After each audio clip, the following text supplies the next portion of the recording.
அன்பின் தேவ ஜனமே, கிறிஸ்துவுக்குள் பிரியமானவர்களே, உங்கள் யாவரையும் இருகரம் கூப்பி அழைக்கிறோம். எங்கள் அழைப்பு எப்படியாயிலும் நீங்கள் அவருக்குள் விசுவாசத்தின் பிள்ளைகள் ஆகும்படி கர்த்தராகிய கிறிஸ்துவின் சத்தியத்துக்கு மாத்திரமே அழைக்கிறோம் ஒழிய எங்களுக்கோ எங்களுடையவர்களுக்கோ அன்றி நாம் யாவரும் ஒருமனப்பட்டு ஒன்றாக தேவனை துதிக்கவும் ஆராதிக்கவும் அவர் நாம மகிமைப்படும்படி நீங்கள் யாவரும் அந்த சத்தியத்துக்கு சாட்சிகளாய் தூண்களாக நிற்கும்படிக்கே அழைத்தோம்.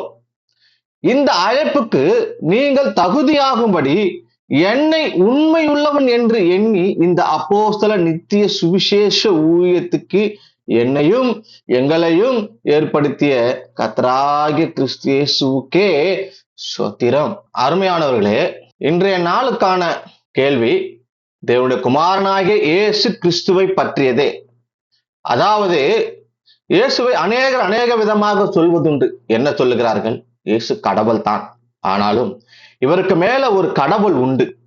இவர் அந்த கடவுளுக்கு கீழ்ப்பட்டவர் என்றும், இல்லை இல்லை அவர் யாருக்கும் கீழ்ப்பட்டவர் அல்ல, அவர் தேவன் என்றும், அவர் தூதர் என்றும், மனுஷன் என்றும், கர்த்தாதி கர்த்தர் என்றும், தேவாதி தேவன் என்று ஒவ்வொரு விசுவாசிகளும் ஒவ்வொரு விதமாக இந்த இயேசுவை குறித்து சொல்லுகிறதை நீங்களும் கேட்டிருப்பீர்கள்.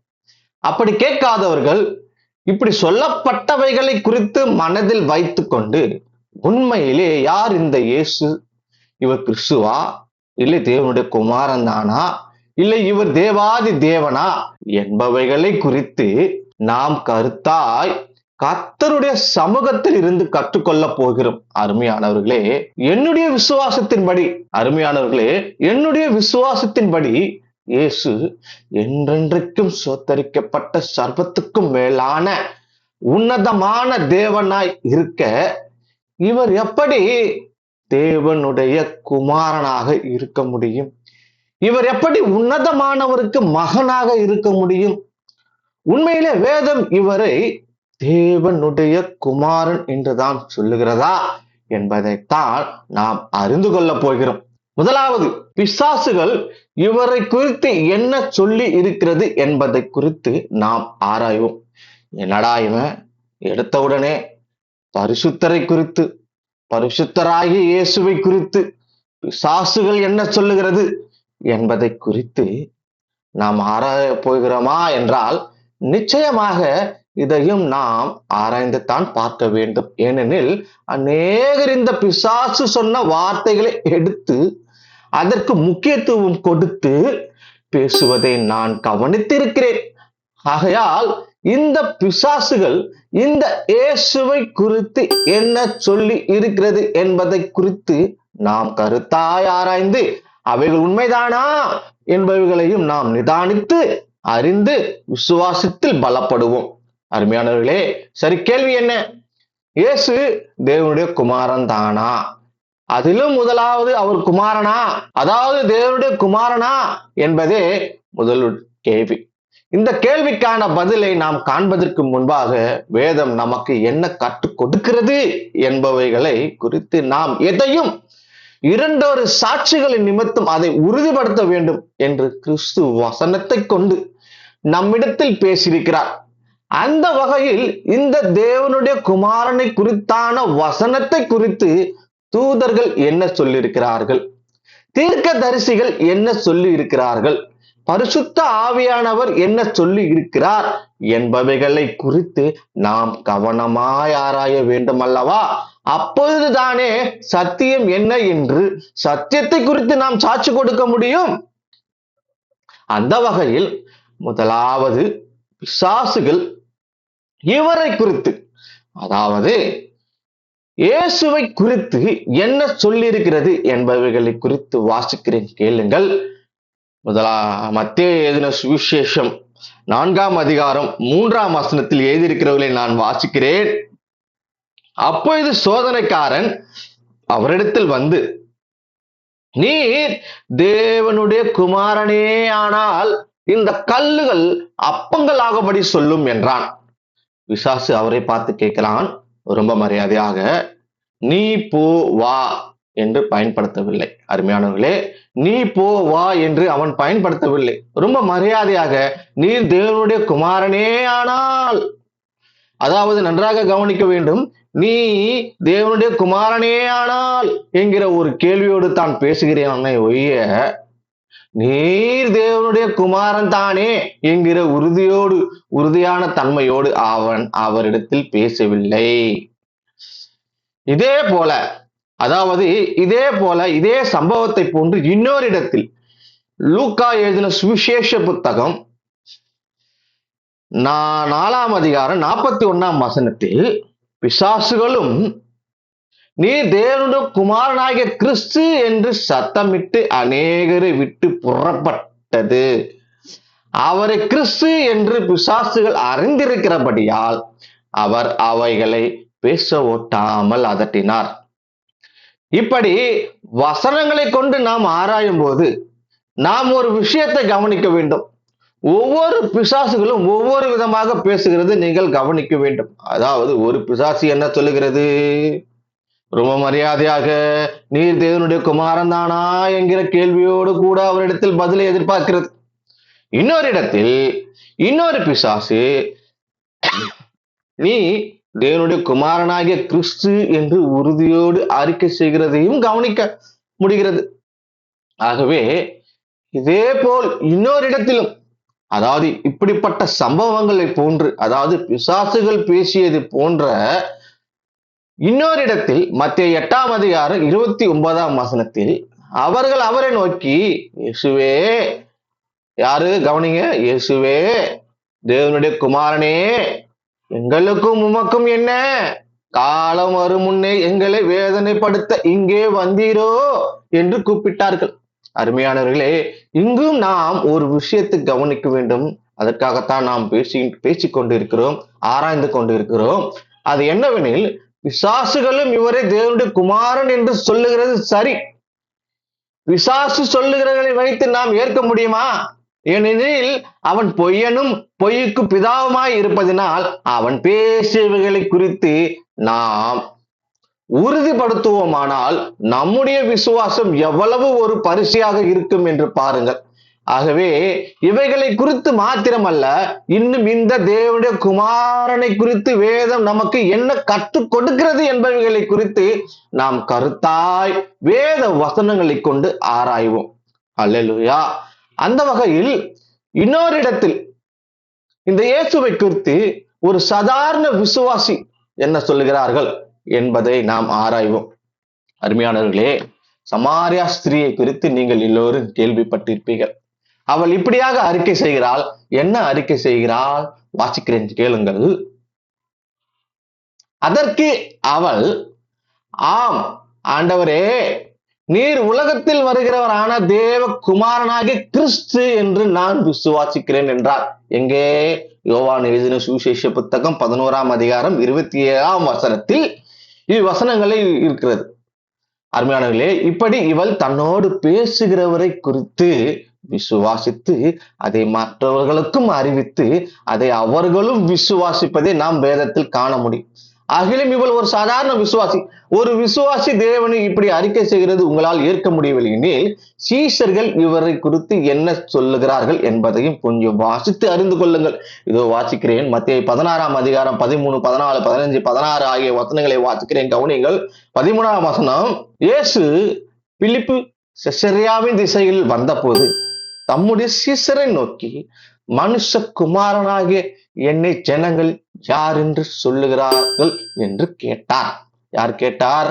இயேசு சீஷர்களை பார்த்து கேட்கிறார். இப்படியாக அதற்கு அவர்கள், யாரு? சீஷர்கள், சிலர் உம்மை யோனானகன் என்றும், சிலர் எலியா என்றும், வேறு சிலர் எரேமியா என்றும், வேறு சிலர் தீர்க்கதரிசிகள் என்றும் சொல்லுகிறார்கள் என்றார்கள் என அவர்கள் பேசுகிறது நீங்கள் கவனிக்க முடியும். அப்பொழுது அவர், நீங்கள் என்னை யார் என்று சொல்லுகிறீர்கள் என்று கேட்டார். இப்போது சீஷர்களை பார்த்து கேட்கிறார். அருமையானவர்களே, என் சீஷர்களே, நீங்கள் என்னை யார் என்று நினைக்கிறீர்கள் என்று கேட்கிறார். யார் கேட்கிறார்? இயேசு கேட்கிறார். சீமோன் பேதுரு பிரதித்திரமாக, அதற்கு பிரதித்திரமாக, இயேசு கேட்டதுக்கு பிரதித்திரமாக, நீர் ஜீவனுள்ள தேவனுடைய குமாரனாகிய கிறிஸ்து என்றான்.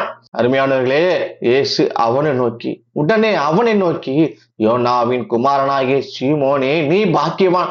மாம்சமும் ரத்தமும், கவனிக்கணும் இந்த வார்த்தைகளை, மாம்சமும் ரத்தமும் இதை உனக்கு வெளிப்படுத்தவில்லை, பரலோகத்தில் இருக்கிற என் பிதாவே இதை உமக்கு வெளிப்படுத்தினார் என்று மத்தேயு எழுதின சுவிசேஷ புத்தகம் 16ஆம் அதிகாரம் 17ஆம் வசனத்தில் இவை தெளிவாக நாம் காண முடியும். இந்த அதிகாரத்தில் உள்ள வசனங்களின் மூலமாக சீசனாகிய பேதுருவை பார்த்து, யோனாவின் குமாரனாகிய சீமோனே, பேதுருவே, பரலோகத்தில் இருக்கிற பிதாவே இதை உமக்கு வெளிப்படுத்தி இருக்கிறார். என்னென்ன வெளிப்படுத்தி இருக்கிறார்? நீ ஜீவனுள்ள தேவனுடைய குமாரனாகிய கிறிஸ்து என்று பேதுருக்கு வெளிப்படுத்துகிறார். இதுக்கு மேல நமக்கு வேற என்னங்க ஆதாரம் வேணும்? அவர் தேவனுடைய குமாரன் தான் என்று நிரூபிப்பதற்கு. ஏனெனில் பரலோகத்தில் இருக்கிற பிதாவே இயேசுவை தேவனுடைய குமாரன் என்று பேதுருவின் மூலமாக வெளிப்படுத்தினார் என்று இயேசுவே அதை அவனுக்கு சொல்லும் போது இதில் மறுக்க வேண்டிய கேள்வியே இல்லை. இது உறுதிப்படுத்த வேண்டியது தான். ஏன் சொன்னா, சீஷர்கள் அல்ல, என் பிதாவே உமக்கு வெளிப்படுத்தினார் என்பதாக சொல்லும் சாட்சி எவ்வளவு முக்கியமானது. சரி, பேதுரு இதை அறிக்கை செய்தாலும், அதாவது பேதுரு இவைகளை அறிக்கை செய்தாலும், சொன்னவைகளை குறித்து பேதுரு விசுவாசித்தானா? அதாவது அவனுக்கு வெளிப்படுத்தப்பட்டவைகளை குறித்து அவனாவது முதலாவது விசுவாசித்தானா என்பதை குறித்து நாம் ஆராய்வோம். இதே பேதுரு இதை இன்னும் உறுதிப்படுத்தும் விதமாக யோவான் 6ஆம் அதிகாரம் 69ஆம் வசனத்தில் இயேசு சீஷர்களை பார்த்து, நீங்களும் என்னை விட்டு போக மனதா இருக்கிறீர்களோ என்று சொல்லும் போது, அருமையானவர்களே, ஒரு சம்பவம் நடக்கிறது, ஒரு உபதேசம் நடக்கிறது.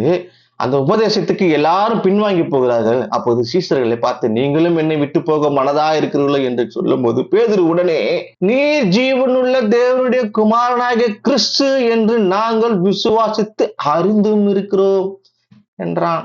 அருமையானவர்களே, நல்லா கவனிங்க. பரலோகத்தில் இருக்கிற பிதாவாகிய தேவன் பேதுரு மூலமாக பேசுகிறதையும் கவனித்து, இப்ப இது அதே பேதுரு இன்னொரு அதிகாரத்தில், நீர் ஜீவனுள்ள தேவனுடைய குமாரன் என்று நாங்கள் விசுவாசித்தும் அறிந்தும் இருக்கிறேன் என்கிறான். இது தன்னுடைய அறிக்கையை அவன் வெளிப்படுத்துவதை நீங்கள் கவனிக்க வேண்டும். கவனித்த நீங்களும் அவன் விசுவாசித்தது போல விசுவாசிக்க வேண்டும். எங்கே சொல்லுங்க, ஆமாண்டவரே நான் விசுவாசிக்கிறேன். அல்லேலூயா. அருமையானவர்களே, இதுவரைக்கும் சீஷர்கள் சொன்னவைகளையும் விசுவாசிகள் சொன்னவைகளையும் பிதாவாகிய தேவன் சொன்னவைகளையும் குறித்து நாம் ஆராய்ந்து பார்த்து, இயேசு உண்மையிலே தேவனுடைய குமாரன் தான் என்பவைகளை குறித்து என்னுடைய கருத்துக்கள் அல்ல, என்னுடைய சொந்த கருத்துக்கள் அல்ல, வேத வசனங்களை கொண்டு நாம் பகுத்து பார்த்தோம். அந்த வகையில் இவைகள் எல்லாம் உங்களுக்கு நிச்சயமாய் விசுவாசிக்கத்தக்க ஏற்புடையதாக இருக்கும் என்று நான் நம்புகிறேன். இன்னும் இவைகளில் உங்களுக்கு சந்தேகம் இருக்குமாயின் இவைகளை நிவர்த்தி செய்யும்படிக்கு இன்னும் அநேக வசனங்கள் பரிசுத்த வேதாகமத்தில் எழுதியிருக்கிறது. இவைகளெல்லாம் பார்க்க இங்கு நேரம் நமக்கு போதுமானதாக இருக்காது. எனவே இந்த தேவனுடைய குமாரனை பற்றிய சுவிசேஷத்தை சொல்லிக்கொண்டே இருக்கலாம். இருப்பினும் காலத்தை கருத்தில் கொண்டு சுருக்கமாக சொல்லப்பட வேண்டியவைகளை உங்களோடு கூட பகிர்ந்து கொள்ள ஆசைப்படுகிறேன். எல்லாவற்றையும் குறித்து பார்த்தோமே, இவைகளை குறித்து இயேசு என்ன சொல்லியிருக்கிறார்? அவரை குறித்து இப்படியாக சொன்னதுண்டா என்பதாக சிலர் கேள்வி வைக்கலாம். அப்படி இயேசு தன்னை குறித்து சொல்லப்பட்ட வேத வசனங்களை குறித்து உங்களுக்கு காண்பித்து கொடுக்கிறேன், எடுத்து வாசியுங்கள். அவனை அவர்கள் புறம்பே தள்ளிவிட்டதை இயேசு கேள்விப்பட்டு அவனை கண்டபோது, நீ தேவனுடைய குமாரனிடத்தில் விசுவாசமாய் இருக்கிறாயா என்றார். இங்கே யோவான் எழுதின சுவிசேஷ புத்தகம் 9ஆம் அதிகாரம் 35ஆம் வசனத்தில் தொடர்ந்து நீங்கள் வாசித்தீர்களானால், அதற்கு அவன், ஆண்டவரே, அவரிடத்தில் நான் விசுவாசமாய் இருக்கும்படிக்கு அவர் யார் என்றான்.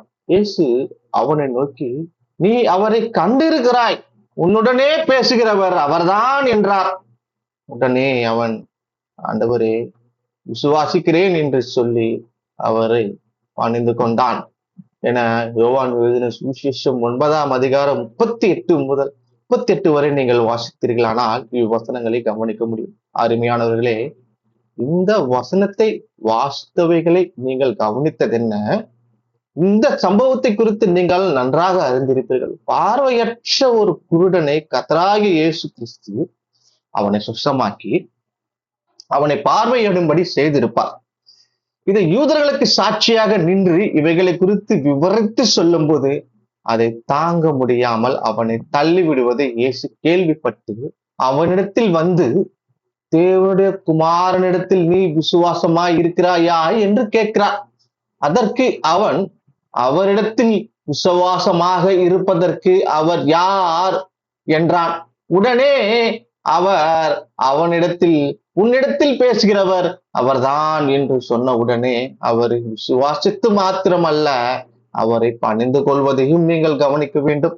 அருமையானவர்களே, இங்கே இயேசுவை தெளிவும் தீர்க்கவுமாக தன்னை குறித்து அவர் பேசுகிறதை நீங்கள் அறிந்து விசுவாசிக்கும்படிக்கு இவ்வசனங்கள் உங்களுக்கு போதுமானதாக இருக்கும் என்று நம்புகிறேன்.